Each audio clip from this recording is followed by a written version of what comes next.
હાજી બેન. હેલો. હા બેન. હા ભાઈ, હવે પેલું ત્યાં કેવડાવ્યું છે, ઉપર કેવડાવ્યું એવું છે?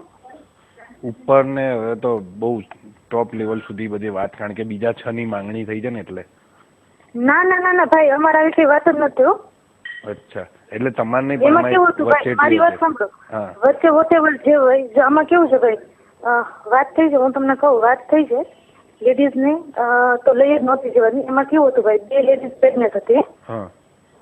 એકને તો એટલું મોટું પેટ હતું ને ભાઈ, હા. અને 2 ને નાના બાળકો હતા.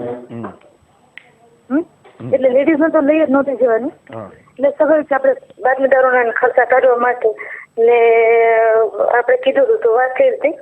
તો લેડીઝ ને 2 અને આ લોકોને જામીન ઉપર વેલા છોડવાના 2. હા. એટલે 4 ની વાત થઈ હતી. હા. અને એ મીડિયેટર કોણ ભાઈ? આપણા પોલીસ વાળા. કોઈ ના, કુંતલ કરીને હતો બેન. ના ના ના ભાઈ, કુંતલ તો છે જ. એટલે મેં કુંતલ હારે વાત જ નથી કરી. હા. હા. અને જે બીજા 6 લાખ ની વાત કરી ને ભાઈ, તો એ વાત હાવ ખોટી છે ભાઈ, કે એવી કઈ વાત જ નથી થઈ. રાતે આ આવ્યું હતું, પણ શું કહેવાય, અને એ કોના થ્રુ ભાઈ ખબર છે? આપડે કોઈ પોલીસ ના માણસ હોય ને એના થ્રુ.